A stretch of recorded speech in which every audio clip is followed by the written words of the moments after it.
Hi guys! Tara pag-usapan po natin kung kamusta ba kami after 1 year matapos makabili ng bahay. So, ayun, ito, surviving naman. Naghirap na. Naghirap na ako. Naghirap na. Tara, kain muna po tayo habang kumakain. May pagkain tayo dito.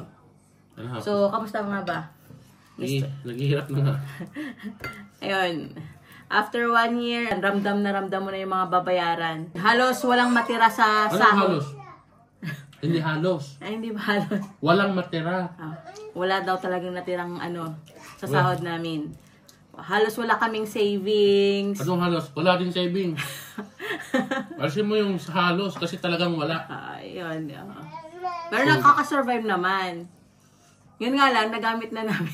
Nakakakain lang. At least nakakain pa rin tayo. Ganon, di ba? So, Wala na nga. Yun na lang. So, ano ba yung mga binabayaran kasi bakit tayo hindi nakaka-save? Dati, nung una naman, nakaka-save. Kahit paano kasi, yung interest that time, Ay, oo. di ba, okay pa? Oo. Tumaas kasi yung interest rate namin. So, from 5.59, naging 7.35? Naging 7.35. So, masakit. Kasi ramdam na ramdam talaga yung pagtaas. Parang may almost 400, no? $400 per fortnight yung tinaas ng mortgage, namin. Oo. Isipin mo na lang yan, dati. Nakaka-save tayo ng 400. Ngayon,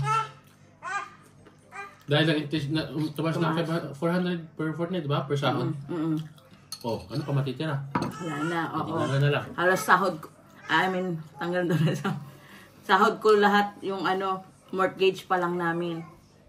So, wala pa yung council rates, yung mga house insurance, mga, Itong tira natin. yung Grocery.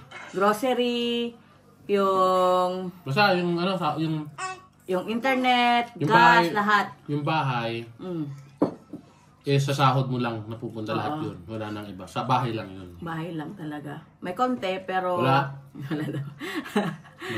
Wala. So, yun. So, Real talk. ang hirap. Pero, ayun. Yun nga, gaya ng sabi ko, surviving naman. Pero, di ba, tumawag ka sa akin, nag-renew, di ba? Kasi yung kinuha namin nung nag-renew kami after 1 year, 6 months lang. Kasi inisip namin baka bumaba yung interest rate. Kasi ang taas kasi. Tapos nababalitaan naman this year bababa. Yung inoferan tayo ng mataas pa rin naman pero bumaba onte. So, parang 6.89. From 7.35% interest, naging 6.89.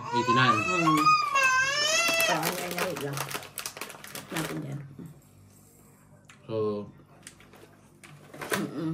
nung kinumpute, nung sa bank, kinumpute niya yung magkano yung babayaran per sahod per 2 weeks. Para makakasave tayo ng 100 at least. 100 lang? Per fortnight? Grabe, for 100 lang from 7.35. At least, nabawasan. Kaya yun din yung kinuha namin. Kaya nag 6 months lang kami. Pero, yung kasama ko, si Marge, mababa yung kinuha niya, pero 3 years nga lang. 5.75. So, parang pag yun, almost 400 din yung mababawas. Kasi from sa atin din, di ba? Pag 5 point ganun din naman yung binabayaran lang. Sabi ni Daniel din, di ba? Tsaka, isa pa, next year, titignan natin kung bumaba o hindi. Pag doon natin tignan kung magtatagal tayo na doon na i-base. Kung bumaba ng konti, di mag-3 na siguro din tayo. Pero at least, next month mag-start yun eh. Yung magre-renew ulit kami this September. So, nakausap naman na namin yung advisor namin. So, nakausap ko na yung bank. Yung bank din, nakausap mo na rin. So, basta mag-start this September. First week. Na ano na yung Ay, interest. hindi, yung bayad natin is last week atan, di ba? O third week, ganun mag-start. So, yun. Doon pa lang tayo makakasip kahit pa paano ng Ng 100. sadaan. ng 100. Doon pala makakasave. So, ayun. Yung council rates kasi tumaas din this year, no? So, from 160 ata na binabayaran natin. 145. Ay, 145 lang ba? So, from 145 na binabayaran namin, tumaas, naging 175 naman. So, kita mo yung difference, di ba?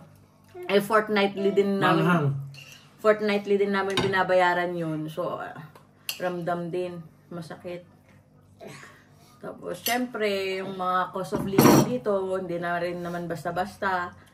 Mataas na rin. Tapos, recession kasi ngayon dito. Or kahit saan naman siguro, pero yun. Mahirap. So, ayun, nakakakain pa rin naman. Pagkain natin, oo. Sa garden na lang yan. Ano na, mustasa. Mustasa, salad. Salad, mustasa. Salad, mustasa. Kaya okay naman. Tiis-tiis lang talaga. Tiis-tiis lang. Mababawasan din yung principal natin. Kahit naman, yung kakilala din natin, di ba? Yung mga nagre-rent. Tumas din naman yung rent. Ay, sa bagay. Ganon din naman. Bumili ka at hindi bumili, tataas pa rin. Tataas pa rin. At least kapag bumili ka ng bahay mo, Bahay mo na. For life man na utang, after mo, yung anak mo, may bahay na. Di ba niya, may bahay ka na? Dalawa ni kuya mo. Hindi na sila magre-rent. Yun na lang yung ano doon. Yun na lang yung pinaka, maibibigay sa mga anak. Yan lang naman. Walang ipon. So, in summary. In summary daw. So, walang ipon. Walang ipon. Walang gala. Wala. Nga. Pero hindi gutom. Hindi gutom. Hindi gutom. Oo, tsaka dapat healthy lang tayo lagi. Ganun. Dahil sa kumain. Ayun naman yun. So, ayun. Ang masakit talaga is yung interest rate nitong pero nung nag-rent bumababa. na kami. Yung sa news naman bumababa na. Parang from, actually 8 nga yun eh. From Yung last 6 time. months. Yung 6 months. Tapos naging 7.5. Tapos naging 7.35 yung sa atin. Ang nakuha natin, 7.35. Tapos unti-unti bumababa. Okay naman. Ayun. So, update ulit. Kaya, pero ano lang, tiis-tiis lang. Malalagpasan din. Yung mga nagbabalak bumili ng bahay. Think din. Think. Yung iba gusto gustong bumili pero hindi naman kaya. Yung kasama ko. Yung iba naman ayaw bumili. Sabi nila naman, matas pa. Nakakaipon daw, mas okay daw sa kontento na sa rent. Rent, So depende pa rin talaga sa sa depende sa gusto mo. Sa gusto nila. Kasi yung kasama ko na yon, okay lang daw siya na pumunta sa rest home tumira. Kaya depende. Tsaka okay naman siya sa bahay niya. At least daw pag nagre-rent, may hindi niya sikasuhin yung mga maintenance, yung mga insurance, mga rates. Oo, tama. Walang ganun. Kasi wala naman. Kasi pag may bayad ka na, poproblemahin mo na lahat. Iisipin mo, yung ganitong bayad sa rates, sa sa maintenance, sa bahay. Ikaw ba? Ano? Saan ka ba? Team rent? Sa bahay na. Siyempre may bahay na nga tayo, mag-anak ka pa ba? Hindi, kung ikaw natatanong. Kung kaya na nga, di bahay na lang din. Surviving naman, lang talaga. Bagay. Basta, Makakaraos din. Yun. Makakaraos din tayo. Karaos naman. Bumaba na nga eh. Hindi sana man eh. Yes. So, yun lang. Manalig lang at magtiwala. Diba? Hindi, dapat. Sabi mo, ipag-pray nyo kami. Makasurvive pa. Ayan. 1 year and 6 months na tayo. So, pag-pray. Sana ito. Next na video natin, dito pa tayo. Oo naman. May dadagdag ka pa ba? Wala naman. Gutom na ako eh. Yan lang. Suggest lang kayo ng ating may content. Kung may mga katanungan kayo, mag-comment lang kayo. Thank you for watching.